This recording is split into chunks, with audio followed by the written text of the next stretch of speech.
Long before men built cities or carved roads through mountains, there was a stone, sleeping beneath the blossoms, dreaming of the sky.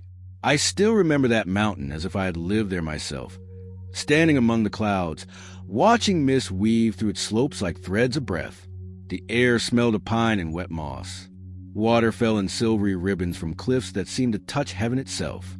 Time was slower there and softer, like an old song hummed by the earth.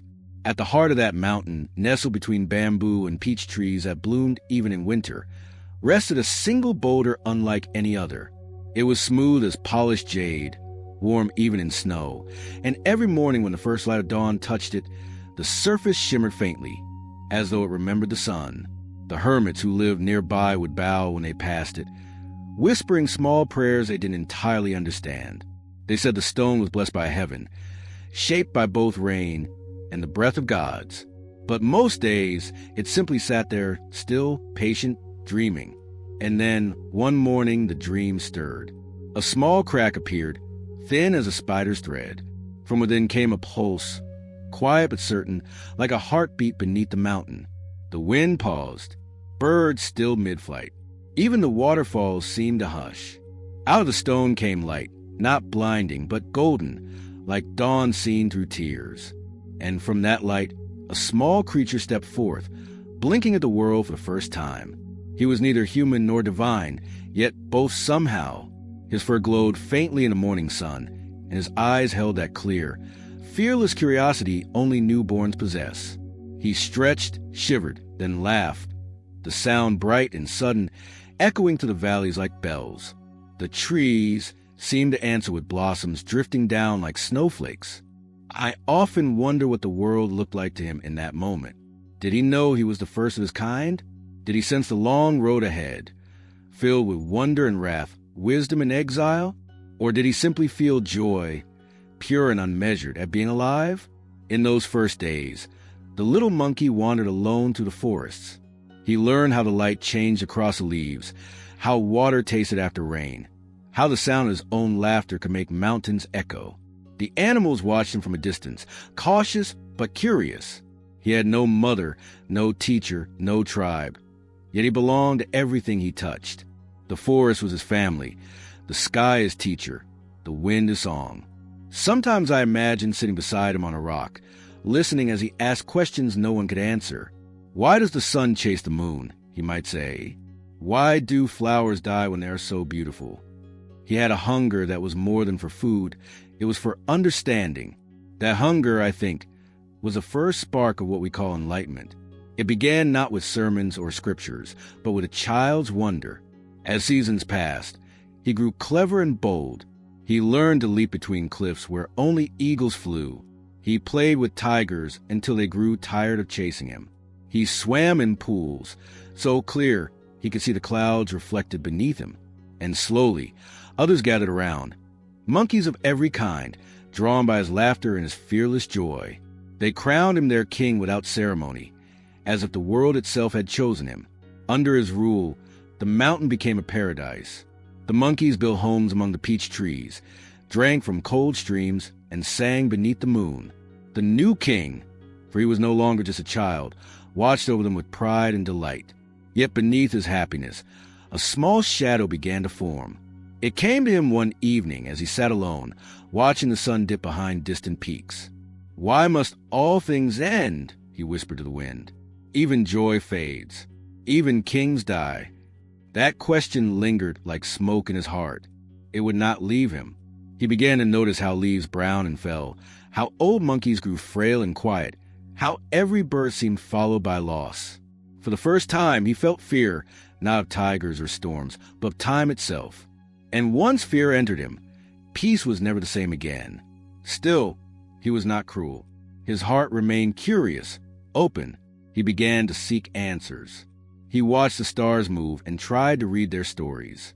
He listened to the wind until he could almost hear words in it, fragments of something vast and eternal. The ancients would say he was beginning to touch Tao, the way that flows through all things. But he would not have known that name. He only knew he wanted to understand.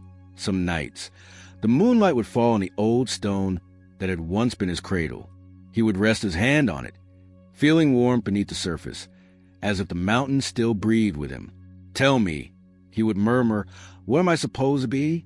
But stones, even sacred ones, rarely answer. It is strange, isn't it? How the need to know can awaken both wisdom and pride. The little monkey who once danced among peach blossoms began to dream of greater things, of immortality, of heaven, of power. He did not yet know that every answer carries a price. And yet, I cannot blame him. In his laughter, in his questions, I see every spark of human longing, the wish to live, to learn, to stay. He was not wicked.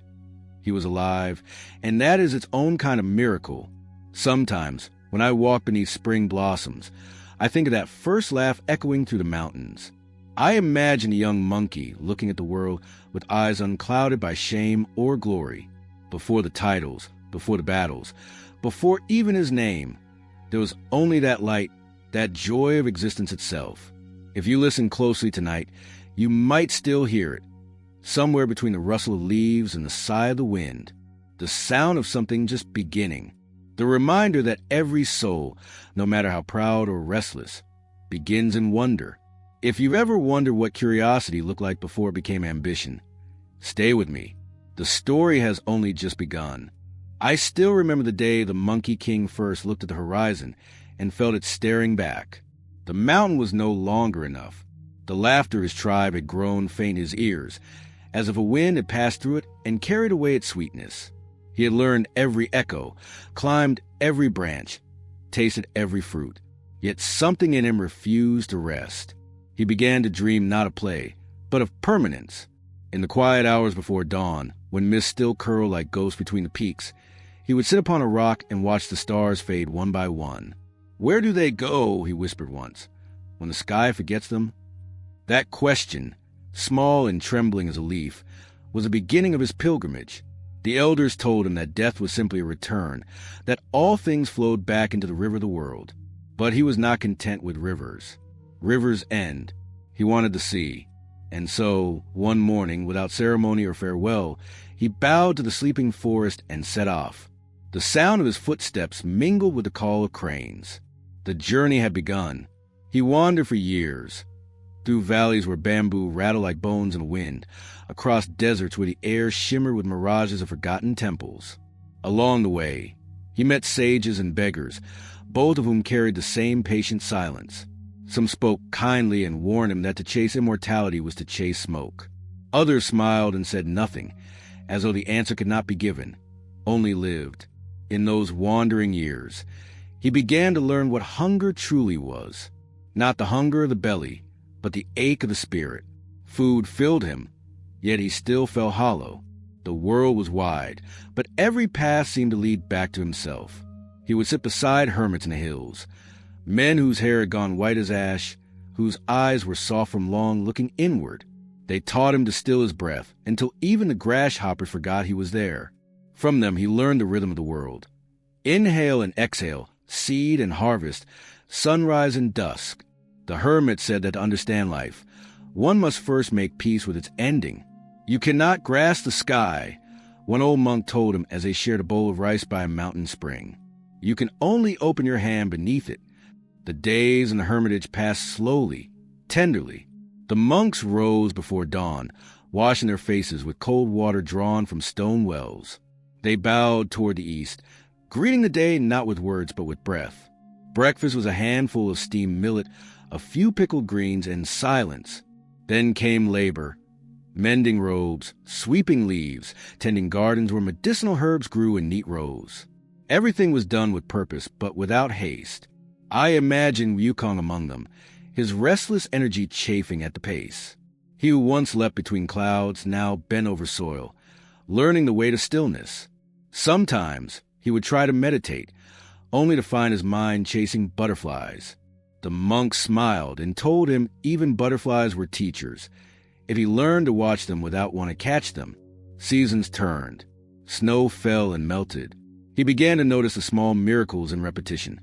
How the tea kettle sang just before boiling, how the same plum tree blossomed year after year though its bark grew rougher. He started to feel something new, not joy exactly, but clarity, a thin thread of peace weaving through his heart. And yet Desire has deep roots. The stories say that one night, when the moon hung bright and cold over the mountains, he overheard two monks speaking softly about immortals who live beyond the seas, free from the wheel of life and death. Their laughter was like chimes in the wind, and their bodies glowed with eternal light. That vision burned in him like fever. He could not sleep. By dawn, he was already walking, leaving behind the monastery, its stone steps still wet with dew. The monks did not stop him. They knew that even lessons must ripen in their own time. He traveled across lands that few dared to cross, jungles thick with mist, rivers that swallowed names. He sought every teacher he could find, Taoist sages in mountain caves, scholars who studied the breath of the universe, wandering healers who mixed herbs and moonlight. Some taught him how to still his pulse until he could hear the rhythm of the earth. Others taught him how to leap through air as lightly as thought itself. He mastered everything quickly. Too quickly, perhaps. What others took decades to learn, he achieved in months. The teachers marveled at his focus, but behind his discipline hid impatience. He bowed respectfully, yet in his heart he whispered, there must be more. One evening, he met a master known only as Patriarch Subhuti. The old man lived in a cave behind a waterfall, surrounded by moss and silence. His eyes, it is said, were as calm as still water. Wukong bowed low. Teach me the secret of eternity, he asked. The master smiled faintly. Eternity cannot be taught, he said, but it can be remembered. He kept the monkey for many years, teaching him meditation, breath control, the art of transformation. Under his guidance, Wukong learned to change his form at will, bird, fish, mist, even a blade of grass. He learned to ride the clouds and to travel thousands of miles in a single somersault. But even as his powers grew, a quiet unease lingered. The master warned him often, power is like water. It must flow. If it stands too long, it rots. For a time, Wukong obeyed. He meditated. He practiced humility. He bowed to the way. But one morning, while sweeping leaves in the cave entrance, he paused. The wind carried with it the scent of peach blossoms, distant, familiar. He thought of his mountain, his kingdom, the laughter of his tribe. And once again, he felt the old hunger stir. He asked the master if immortality could truly protect against death. The old man looked at him with infinite sadness. You may escape the grave, he said softly, but not yourself. That night, Wukong lay awake listening to the waterfall's endless murmur. He thought of rivers, of oceans, of the stars that never die. He wanted to be like them, untouchable, everlasting. By dawn, he had made his choice. He bowed one final time to his teacher, though the master already knew. Go, he said gently. The world will teach you what I cannot. And so the monkey left once more, stronger, wiser, yet no closer to peace. He carried the scent of incense and ink upon his fur, the memory of silence folded somewhere deep in his chest. He no longer feared death, yet he had not learned how to live. Sometimes I wonder what he saw as he descended the mountain, the sun rising over the valley, the sound of birds returning to the world. Perhaps he felt triumphant, or perhaps only restless again. For knowledge can fill the mind, but not always the heart. But wisdom, like the wind, cannot be trapped in a jar, even by clever hands. Have you ever chased something so far that you forgot why you started?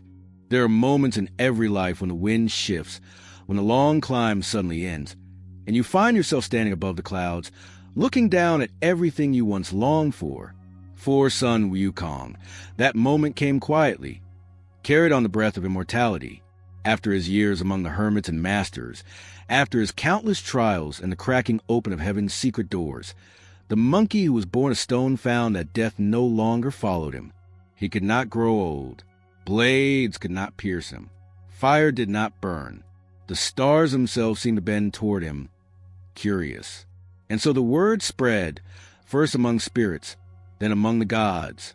There was talk in the jade court of a wild creature who had learned divine arts, who spoke the language of immortals without permission, who laughed at the notion of order. Some were amused, others were afraid. Heaven, after all, disliked surprises. When the summons finally came, it arrived not as thunder, but as ceremony. A golden messenger descended through clouds perfumed with jasmine and smoke. carrying a scroll sealed in pearl wax. The writing shimmered like moonlight across still water. It was an invitation, no, a command, for the Monkey King to ascend to the celestial palace and take his rightful place among the attendants of heaven. I often imagined his face as he read it, a mix of triumph and suspicion, pride and wonder. The forest had been his home, but this was eternity's doorstep. And so, with a grin both mischievous and awed, he leapt upon the wind and rode it skyward, his laughter trailing behind him like a comet's tail. The celestial court was not what he expected. It was both magnificent and strangely cold. The gates were carved from starlight, guarded by soldiers made of bronze and silence. Music drifted through the corridors, a melody so precise it almost hurt to hear.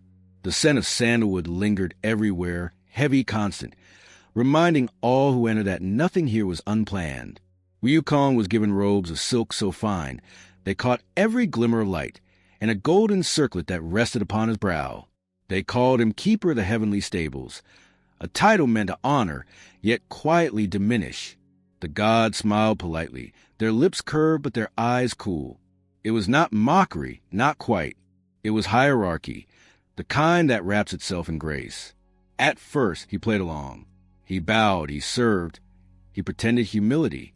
He walked through the halls where clouds formed walls and the floor shone like ice. He tended the celestial horses, creatures of wind and lightning, their manes rippling with thunder. He whispered to them, telling stories of forests and rivers, of freedom and laughter. They listened, for even divine beasts crave voices that remember earth. But pride is a patient seed. It waits for stillness, then takes root. One evening, as the great banquet approached, Wukong caught sight of his reflection in a polished bowl, gold upon gold, light upon light.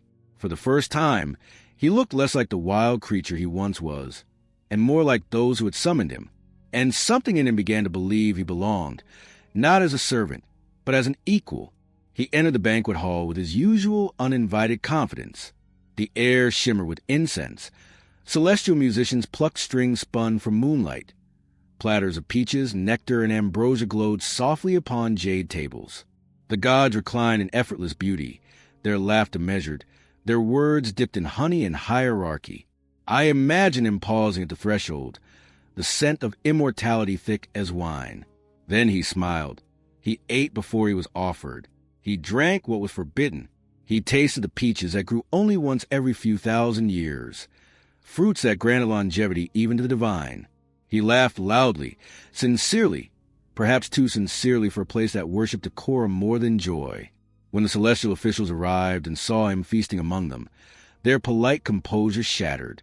Whispers slithered through the hall, like snakes in grass. "The stable keeper," they said. "The beast has forgotten his leash." Wukong only laughed harder.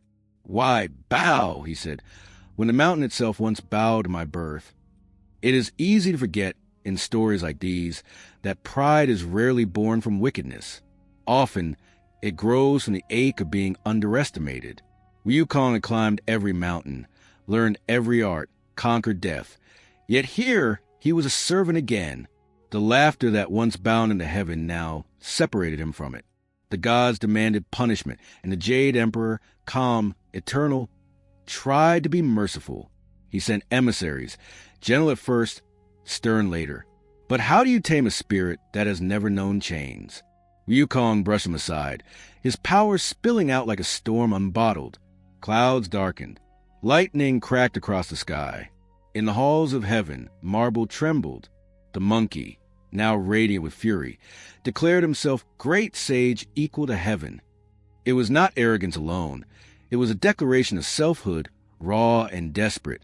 For so long he had chased meaning through others' eyes. Now he sought it by force. The celestial banquet dissolved into chaos.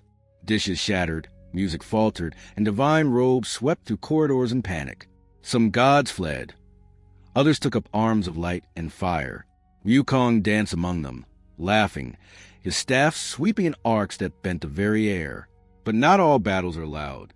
Amidst the fury, I like to imagine one small moment, perhaps a servant dropping his tray of nectar, or a goddess clutching her robe, startled not by his strength but by his sorrow.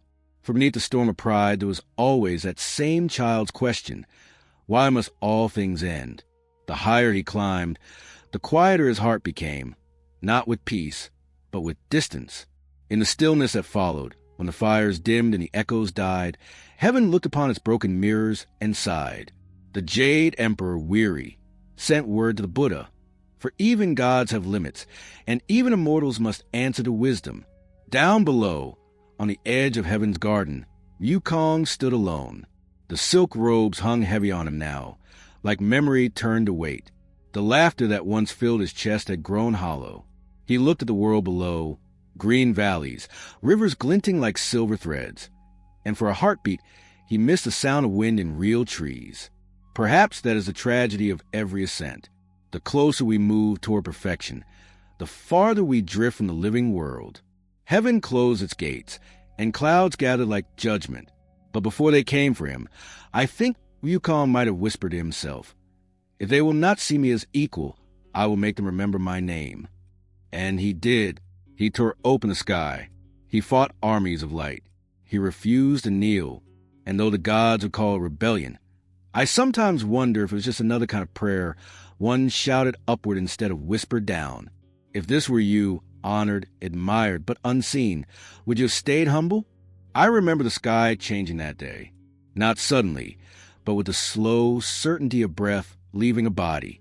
The light dimmed, though no clouds yet covered the sun. The air thickened, as if the world itself was holding its breath. It was not war yet, only waiting. The kind of waiting that makes even gods uneasy. Sun Wukong stood upon a sea of cloud, his staff balanced lightly in one hand, his gaze fixed on the golden horizon, where heaven met eternity. For so long he had climbed, learned, conquered, and now he found himself face to face with the order that had tried to tame him. Behind him stretched the memory of the mountain where he was born, and ahead, the silent palaces of the immortals. He was between two worlds again, and both demanded obedience. They say rebellion begins with anger, but I have come to think it begins with silence, the kind that grows inside a heart that has been unheard too long. For Wukong, the silence began the moment heaven laughed at his name. He had been given titles, not respect. He had been rewarded, but never seen. He had risen, yet they reminded him at every step that he was still beneath them. In that sense, his rebellion was almost human. Heaven, in those times, was like the empire below it, a mirror of the Tang courts that ruled China. Bureaucracy stretched even into the clouds.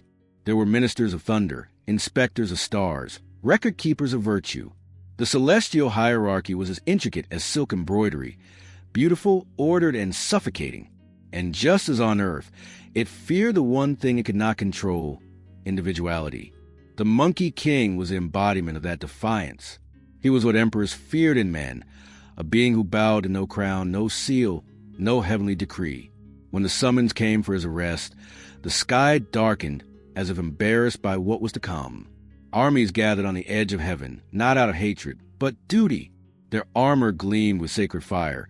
Their banners fluttered like storm-torn prayers. Yet even among them, there was hesitation. How do you fight one who was once your brother in immortality? Wukong watched them assemble from afar. He said nothing. His tail swayed once, lightly, like the movement of a pendulum marking time. Perhaps he understood, even then, that this was not a battle to win, but a lesson to learn. But pride is a hard teacher to dismiss.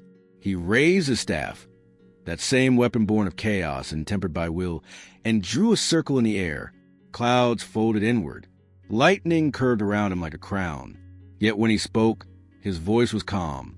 I was born from the earth, he said, but heaven denies me. I serve with honor, and heaven mocked me. If I must be outlawed, then let my rebellion be my prayer. I can almost hear the echo of those words rippling through the skies. They remind me of the old chronicles, how farmers rose against taxes, how poets defied emperors with a single forbidden line of verse. The pattern is always the same. The powerful build walls. The restless find ways to climb them. When the first celestial spear struck, it did not pierce his body.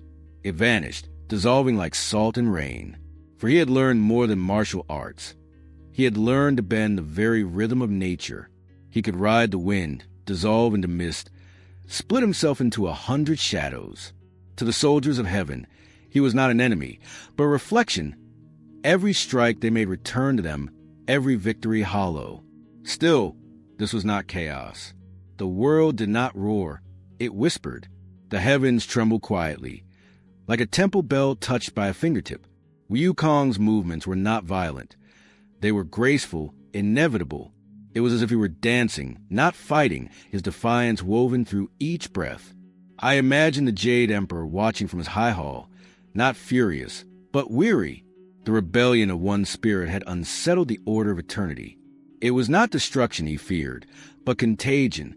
For if one being could defy heaven and live, what would stop the rest of creation from remembering its own will? There is a loneliness to rebellion that few understand.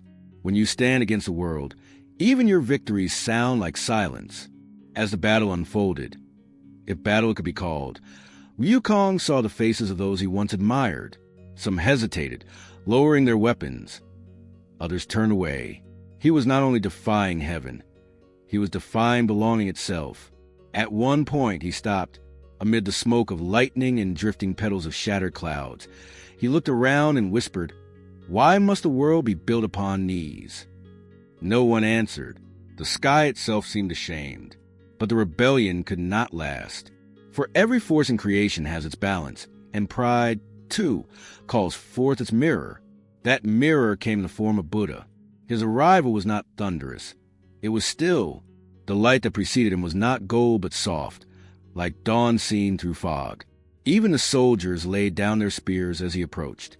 Wukong turned toward the light, curious rather than afraid. The Buddha asked him gently, "Why do you fight?" "To be free," Wukong said. "Free from what?" Wukong paused. "From control, from judgment, from endings." The Buddha nodded slowly. "And yet here you stand, surrounded by what you've made. Endless struggle. You have conquered the world, but not your heart." It was not condemnation, it was truth. And truth, when spoken softly, carries more weight than any sword. Still, Wukong would not yield. "Then prove your heaven stronger than my will," he said. Buddha raised his hand, calm as still water. And in that moment, all of heaven seemed to pause. Even the wind forgot to move. The monkey leapt toward him, somersaulting through clouds, soaring 10,000 miles in a single bound. He laughed as he flew, believing he had crossed the edge of creation itself. But when he landed, the sky around him was unchanged. The same mountains, the same clouds, the same golden light. He turned and saw that he stood in the center of Buddha's palm. It is a scene both humbling and tender. Wukong, fierce and shining, trapped not by power but by peace. His strength met stillness, and stillness won. The Buddha looked down and said, "The world is wide, yet no one escapes the reach of their own heart." Then he pressed his hand lightly, and the sky folded inward. The earth shuddered as a mountain rose, a mountain not of punishment, but of reflection. Beneath it, Wukong was sealed, his laughter fading into the soil. The gods called it justice. Poets called it balance. When I think of that moment, I do not see defeat. I see the long breath of a world exhaling after years of tension. Rebellion is not always meant to overthrow. Sometimes it exists to remind us that order without compassion becomes tyranny. The higher powers restore their calm. Yet something had changed. In the records of heaven, they never again called him beast. From that day, even God spoke his name with a hint of respect, and perhaps a little fear. Some revolutions are not shouted. They are whispered by a restless heart. Do you think freedom is worth exile? He did not fall. He simply stopped moving. That was the first truth that came to me as the dust settled and the light dimmed. The sky, once trembling from battle, exhaled. Clouds folded back into their gentle shapes, and the echo of thunder faded into a silence that felt older than sound itself. The Buddha's hand hovered above the world, calm and open. From afar it did not look like victory, nor like punishment. It looked like mercy, vast, patient, unhurried. Beneath that palm, the Monkey King knelt, his breast shallow, his golden eyes wide not with fear, but with recognition. For the first time in his long, restless life, there was nothing left to chase. The world seemed to slow around him. The clouds no longer swirled, they drifted. The air no longer sang with lightning. It sighed. In that stillness, I thought I could hear the rhythm of existence itself, the heartbeat beneath creation. The Buddha looked down, his expression unreadable. There was no anger in it, only sorrow and compassion braided together. "You have run far," he said quietly, "but not far enough to leave yourself behind." The words were neither rebuke nor comfort. They were fact, as simple as sunrise. Wukong bowed his head, and for once, the weight upon his shoulders did not come from chains, but from truth. Beneath him, the air thickened into earth. The Buddha's palm became mountain, vast and unmoving. 5 peaks rose like fingers, each crowned with mist and moss. The scent of rain spread through the heavens as stone cooled and settled. Birds that fled the sky now circled again, cautious but curious, as if to witness the ending of the story. Yet even here there was peace. The mountain did not crush him, it held him. The soil did not smother him, it embraced. There was no prison in the stillness, only the long pause between one breath and the next. He closed his eyes. Time began to lose its edges. Days turned to seasons, seasons to years. Moss crept over the stones, green and soft as memory. The air beneath the mountain grew thick with the scent of roots and wet rock. Rain sang on the surface above, and each drop carried the echo of the sky he once ruled. Sometimes, I imagine that he could still hear heaven. Faint laughter from distant banquets, the clang of celestial bells.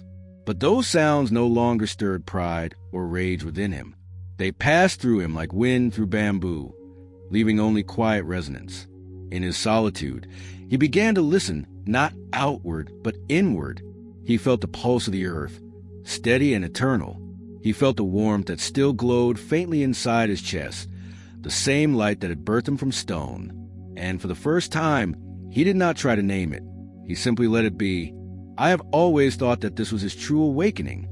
Not the battles, not the titles, not the search for immortality, but the surrender. In yielding, he discovered strength that no weapon could measure. Outside, the world continued.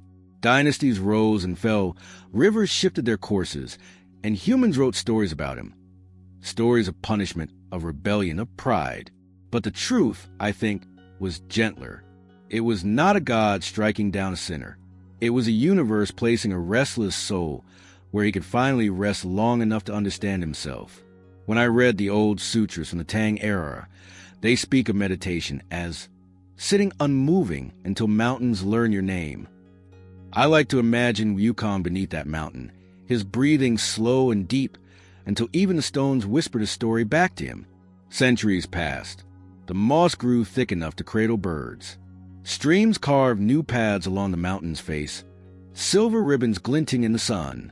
Villagers built shrines at its base, lighting incense and murmuring prayers to the spirit trapped within. They did not know whether to fear or honor him, so they did both. Sometimes, travelers claimed to hear laughter from inside the rock, soft, distant, like the echo of a dream. Others said they saw a golden glimmer in the cracks at dusk, as though the heart of the mountain still remembered light. Perhaps it did, because the Buddha's lesson was not about defeat. It was about stillness, the one force that could meet Wukong's wildness without breaking it. Power cannot destroy pride. Only patience can. In Chinese history, rebellions were often met with fire and blood. But this was different. It was as if the divine world had learned a lesson from its own creation, that peace cannot be forced, only invited. And so the mountain remained not as warning, but as witness. Generations passed, emperors wrote decrees, and the world forgot the true sound of his name. Yet deep below, Wukong dreamed. He dreamed of forests and rivers, of peach blossoms falling like snow. He dreamed of his first laugh echoing through the mountain of flowers and fruit. And in those dreams, he began to forgive, not heaven, but himself. Forgiveness is a slow kind of dawn. It doesn't arrive all at once. It seeps through the cracks, softening stone and heart alike. One spring, perhaps 5 centuries later, though time beneath earth flows differently, a single blade of grass pushed its way through the rock above him. It trembled in the wind, fragile but alive. I like to think he felt that tremor, that first hint of green. Perhaps he smiled. The world above had changed. New rulers, new faiths, new hopes. But the lesson beneath the mountain remained, that even the proudest spirit can find peace when the noise ends. He did not fall. He simply stopped moving. And in that stillness, he found the rhythm of the world again. Sometime when I close my eyes at night, I try to imagine what it felt like. That deep, endless calm. To have nothing left to prove, no one left to fight. To simply exist as part of everything, neither greater nor smaller. If the sky placed a mountain over you, would you see it as prison or protection? Even stone remembers sunlight. When the last echo of battle faded, the mountain settled into stillness. The wind, once torn by thunder, smoothed itself across the slopes like a mother's hand over a sleeping child. Beneath it lay the Monkey King, sealed away in silence. At first he struggled, a heartbeat of motion beneath miles of rock, but soon the struggle slowed. There's only so long pride can wrestle with eternity. The centuries that followed were not counted by clocks, but by moss. Seasons brushed against the mountain like passing breaths. In spring, rain seeped through cracks and painted the stone with lichen. In summer, vines crept downward, daring the shadows. Autumn scattered peach-colored leaves that drifted down like old memories. Winter wrapped everything in frost and sleep. The world above moved on. Dynasties rose and fell like tides. Somewhere beyond the horizon, emperors built walls and poets built verses. But here, under this mountain, time gathered differently. Thick, patient, circular. Sometimes I imagine the world from his hidden vantage, how the weight above him must have changed shape with every century. Rocks shifting with earthquakes, roots probing deeper, insects tracing tiny maps across the dark. He could not see it, yet he could feel it, each movement a small pulse in the great body of the earth. At first, perhaps his thoughts burned. He would have counted moments, imagined escape, repeated every insult heaven had thrown at him. But thought, too, arose with time. Pride wears down as surely as mountains do. Slowly, his anger must have softened like water polishing stone. In the Tang era, monks spoke of meditation as sitting until self and dust become one. I think that is what happened to him. The Monkey King became part of the landscape, not defeated, but dissolved. His heartbeat matched the rhythm of the earth's. When thunder rolled above, it was his memory stirring. When wind whistled through cracks, it was his breath returning to the world. Around the mountain, life persisted. Birds nested in the hollows of stone fingers. Small deer came to drink from the streams that bled from its side. Travelers passed along the ridges, whispering legends of the spirit trapped below. Some bowed, leaving offerings of fruit or folded paper charms. Others laughed, disbelieving, and went on. Centuries blurred. The Tang became the song became dust. Still the mountain endured, and within it, the slow forgiveness of a restless heart unfolded. Scholars of the later dynasties carved grottos near sacred peaks, Longmen Mogeo Yungang, where they filled the walls with Buddhas, bodhisattvas, and celestial guardians. Their chisels rang through valleys like gentle bells. Each face they carved bore the same expression, serenity touched by melancholy. As I think of those artisans, bent over stone in candlelight, I cannot help but wonder if they were unconsciously carving him, a being once wild, now still, watching centuries pass behind closed eyes. They believed that carving was prayer made permanent.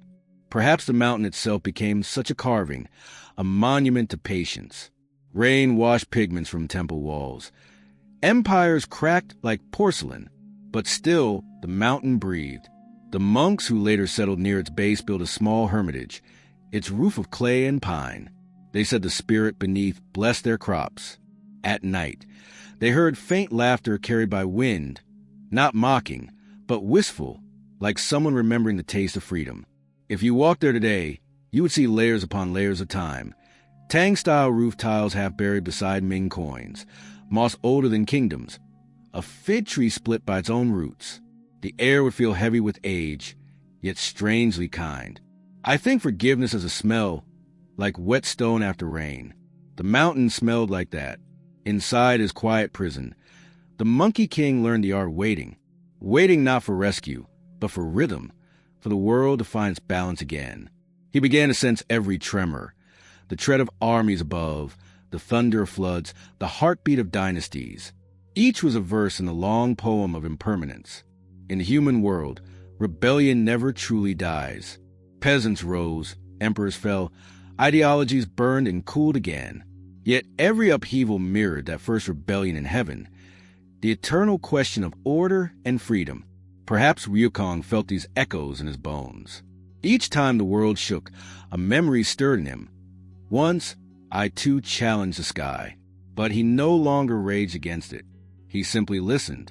There's an old Buddhist tale that says, when a disciple is silent long enough, even a mountain will speak. And the mountain did, not in words, but in the language of roots and rain. It whispered that strength need not roar. It murmured that freedom without wisdom becomes loneliness. Slowly, the one who had once leapt across the heavens began to understand what it meant to stay, to endure, to be small and vast at once. I imagine that after centuries, he no longer saw the mountain as burden. It became mirror. The stone reflected his stubbornness back to him, softened it, and turned it into something gentler, endurance. Above him, the world blossomed into its next age. The Silk Road carried spices and stories across the deserts. Traders spoke of far lands. Monks carried sutras and relics on camelback. Somewhere, a painter mixed gold dust with ink and painted celestial scenes where clouds curled like waves, perhaps unknowingly echoing the imprisoned monkey's old dance across the sky. Time in China flowed like the Yellow River, meandering, muddy, unstoppable. And yet beneath it all, a single current of continuity endured. The belief that every fall leads eventually to balance. Even stone remembers sunlight. The warmth lingers, no matter how deep the shadow. So it was with him. Beneath the mountain's weight, he remembered light, not as brightness, but as knowing that somewhere above, the sun still rose and set, that the world kept moving, that he was part of it even unseen. And maybe, slowly, he began to forgive heaven, or perhaps heaven forgave him. The difference hardly mattered anymore. 500 years, a number that feels too round, too human to measure what really passed there. But numbers comfort us. They give shape to waiting. When at last the seasons thinned and a certain monk came wandering near, gentle, uncertain, carrying scripture instead of sword, the world decided it was time. The seal that had been silence would become invitation. Until then, there was only the long quiet. Sometimes I think about that quiet when the world outside feels too loud, when messages blink and clocks chase themselves in circles. I picture the mountain under its green cloak of moss, the wind sliding softly down its slopes, the memory of laughter buried deep within it. It reminds me that rest is not idleness, and silence is not absence. Sometimes what feels like waiting is really healing. Sometimes redemption doesn't arrive as thunder. It walks beside you, asking questions. When the wind first brushed across the mountain after 500 years, it was not loud. It carried no command, no divine decree. It was just a whisper, curious, wandering, like the world remembering something it had misplaced. The moss trembled, the vine stirred, and deep below, the Monkey King opened his eyes. He did not know how much time had passed. He only knew that the air smelled different. There was the faint sweetness of incense, the trace of human footsteps, and then a voice. It was softer than the voices of gods, but more certain. The kind of voice born from belief rather than power. It belonged to a man named Sanzang. He was no warrior. His robes were simple, his sandals worn. Dust clung to the hem of his garments like memory. Yet in his face there was light, not brilliance, but warmth. The kind of warmth you feel when the sun finally touches a place that's been in shadow too long. He had come from Chang'an, the beating heart of the Tang-dynasty, a city of scholars, poets, and pilgrims. The Silk Road began there, threading westward through deserts and mountains, carrying silk, spices, and stories. Tang Sanzang, once a student of those stories, had set out to find the true words themselves, the sacred scriptures of the Buddha, lost far across the sands of India. He was alone. No imperial guards marched beside him. No banners fluttered in his wake. His journey was not conquest, but devotion. Yet devotion, too, can be heavy. It bends the spine and tests the soul. When he reached the mountain that held Wukong captive, He did not know what slept beneath. The villagers warned him. They spoke of a demon sealed by heaven, a trickster who had defied the gods. But compassion often outweighs caution. So he knelt at the base of the stone and began to pray. The prayer rose like mist through cracks in the rock. Deep inside, Wukong stirred, half believing he was dreaming. He had heard prayers before, pleas for luck, for rain, for mercy. But this one was different. It was not for the monk himself. It was for the world, for understanding. The mountain trembled. The old seals, once unbreakable, softened like wax in sunlight. With a sound like a sigh, the stone cracked open. And there he was again, the Monkey King, reborn not in fire this time, but in silence. His fur was matted with dust, his eyes dimmed by centuries of thought. He blinked at the light, squinting as if seeing it for the first time. The monk did not step back. Instead, he bowed. "I know who you are," Sanzang said, "and I know what you've done. But the world still needs you." The words hung between them like incense smoke. For a long time, Wukong said nothing. His pride had faded, but pride never dies completely. It simply changes shape. "And what would you have of me?" he asked at last, his voice gravelly from disuse. "Walk with me," said the monk. "Protect me on my journey to the west. Together, we may find the meaning we both lost." It was a strange offer, from a man of peace to a creature of rebellion. Yet in that moment, something shifted. The mountain that had once felt like prison began to crumble not from force, but from acceptance. I imagine the sound it made, not a roar, but a deep breath released after centuries. Dust rose like incense. Light poured in, and there, among the falling stones, a teacher and a student met for the first time. Their bond was not instant harmony. The monk saw goodness where others saw danger, and the monkey saw weakness where others saw strength.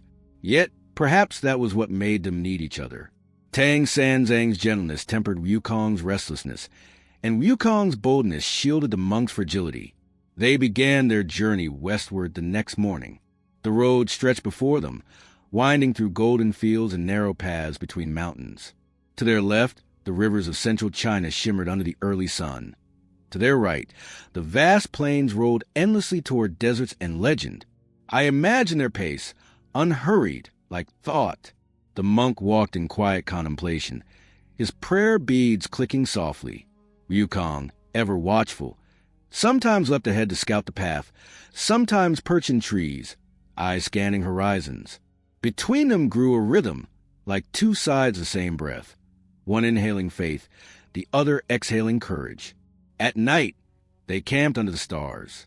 The Tang-dynasty sky was clearer then, 1,000 constellations glittering like grains of salt spilled across silk.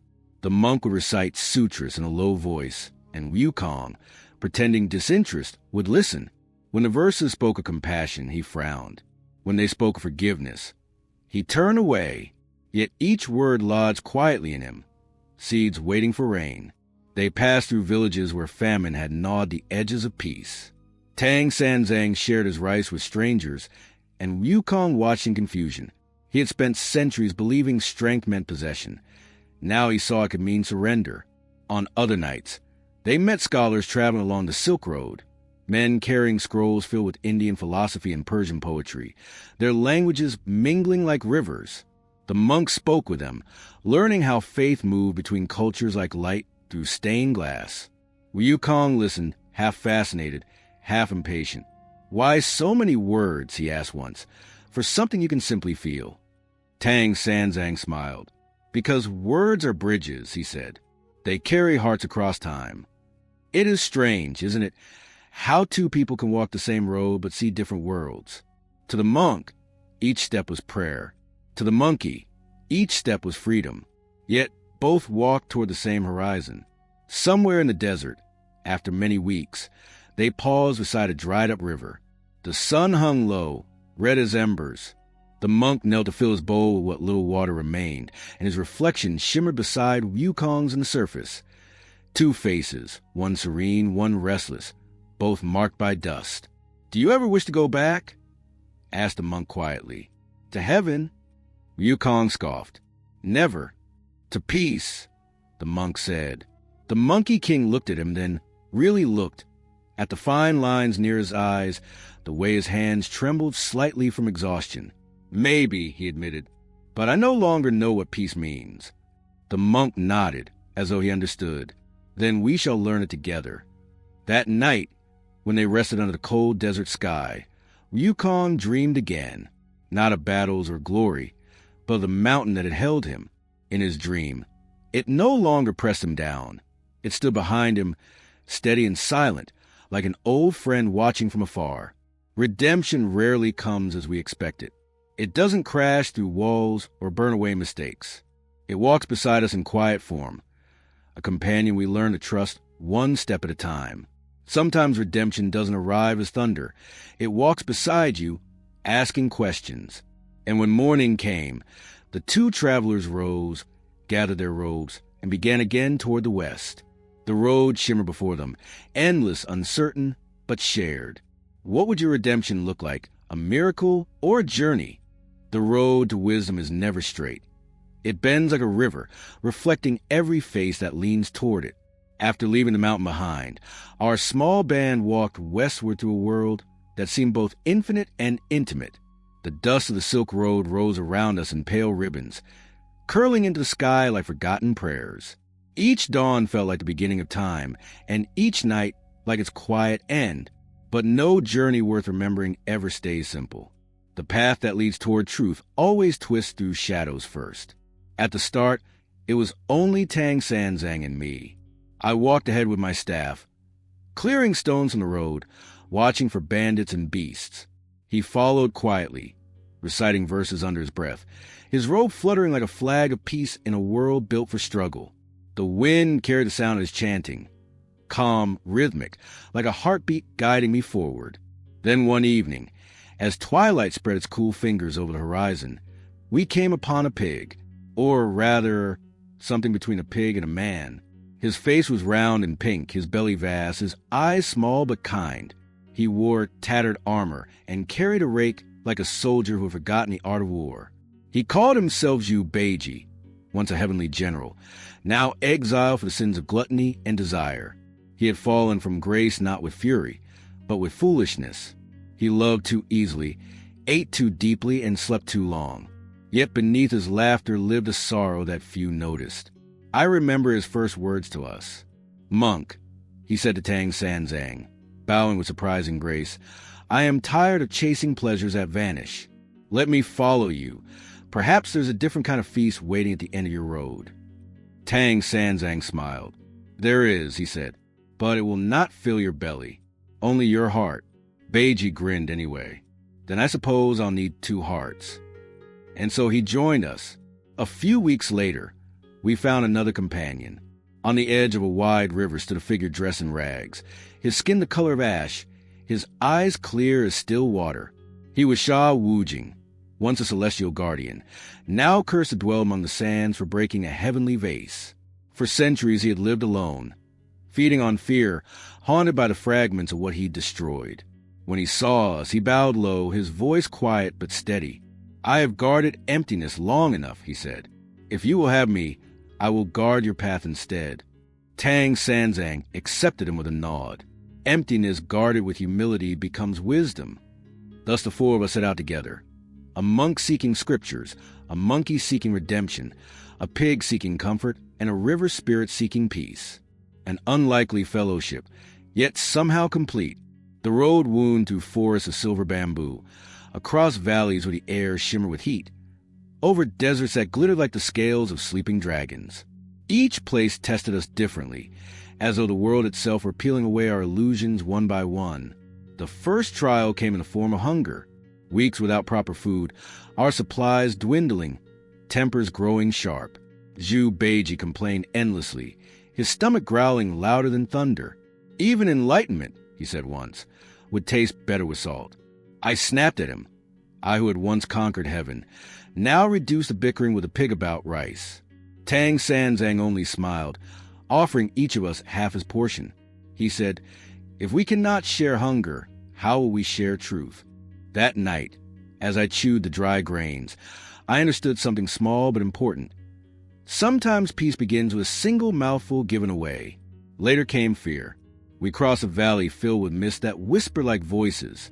At first, they sounded like wind, but soon we realized they were our own thoughts spoken aloud.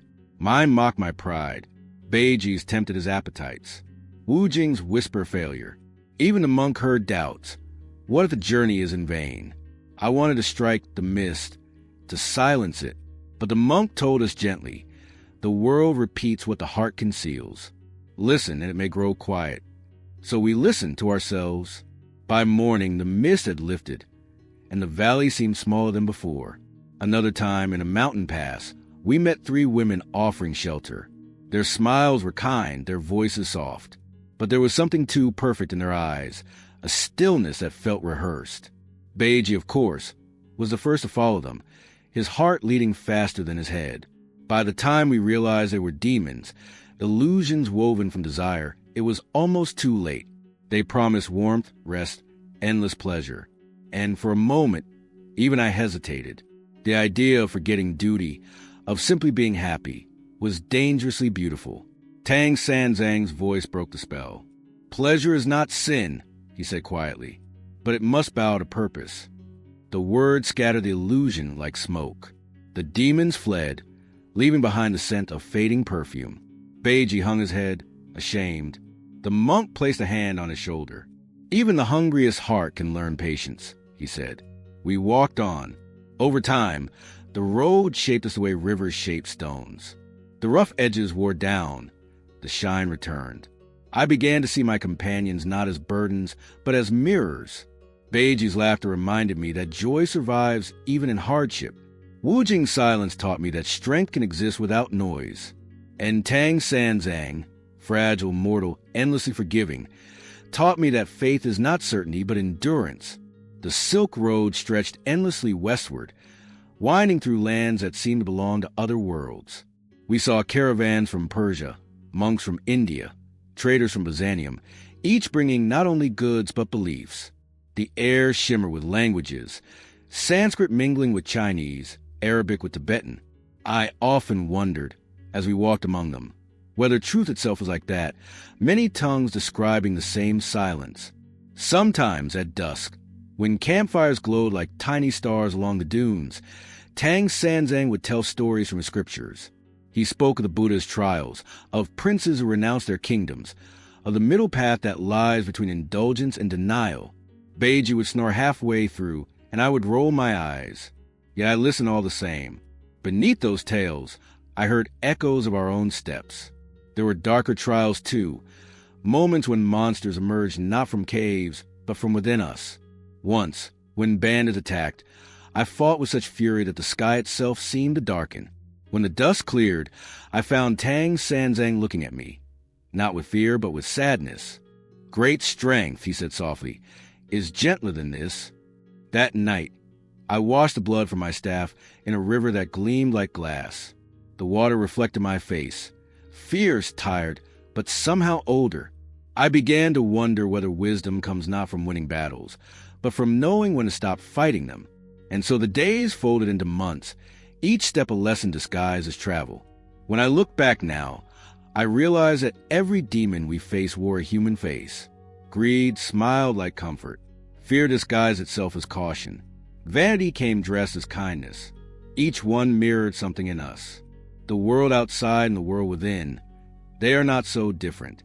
As we neared the western deserts, the sand turned red at sunset, like embers cooling after fire.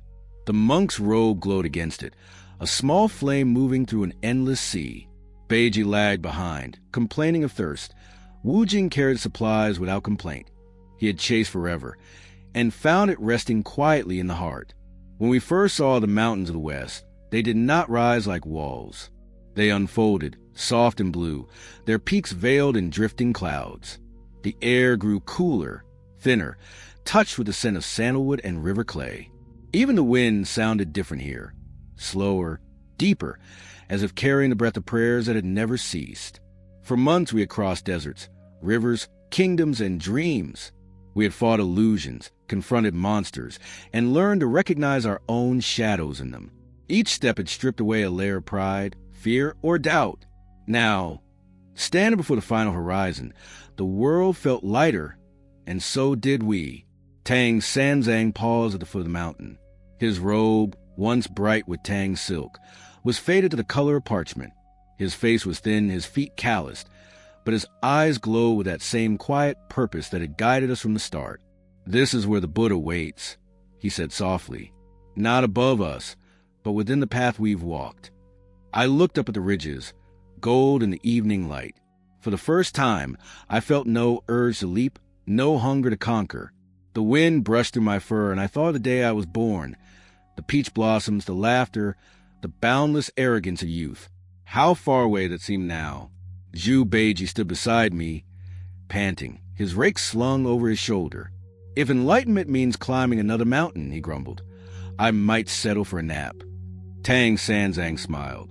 "Then rest as long as you need," he said. "The mountain will not move." Sha Wujing knelt and touched the earth. "The sand here feels different," he murmured, as if it remembers the sea. I could not explain it, but I knew he was right. There was a stillness in the soil, the kind that only comes from centuries of prayers sinking into it. The path upward was narrow and winding. With each step, the world below fell further away, the noise of men, the weight of ambition, even the whisper of regret. Clouds gathered around us like curtains drawn by invisible hands. It felt less like climbing and more like returning. At one point, we passed a group of monks descending the trail. Their robes were the color of saffron, their feet bare, their faces peaceful. One bowed to Tang Sanzang and said, "The scriptures you seek have waited for you longer than you have walked toward them." Then he continued downward, vanishing into mist.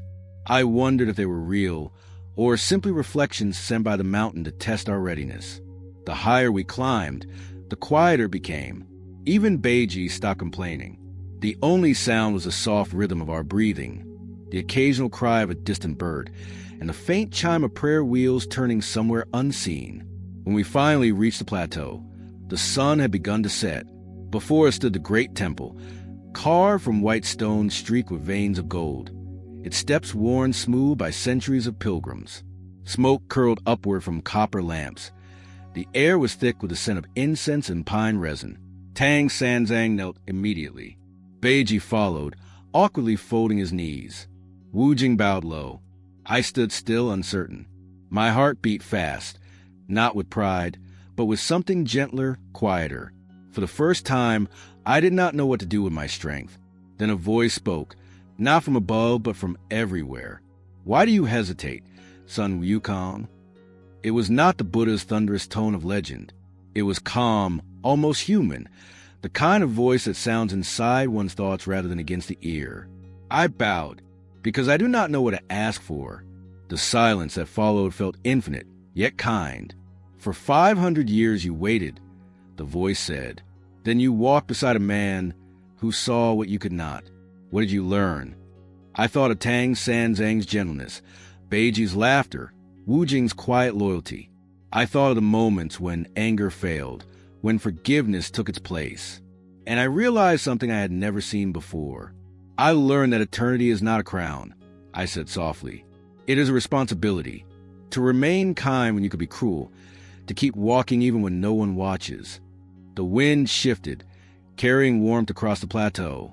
The Buddha appeared, not in the blinding glory I remember from long ago, but as a simple figure seated upon a lotus of light. His eyes were half closed, his face serene. Around him, the air shimmered as though time itself were bowing. Tang Sanzang prostrated himself. "We have come from the east," he said. "Through hunger, doubt, and temptation. We ask the scriptures that we may bring them back and share their wisdom." The Buddha inclined his head.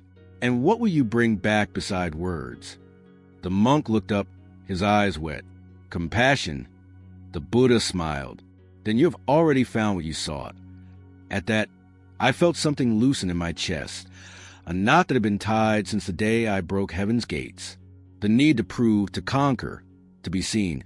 It all dissolved, leaving only stillness. I understood then that immortality was never about the body.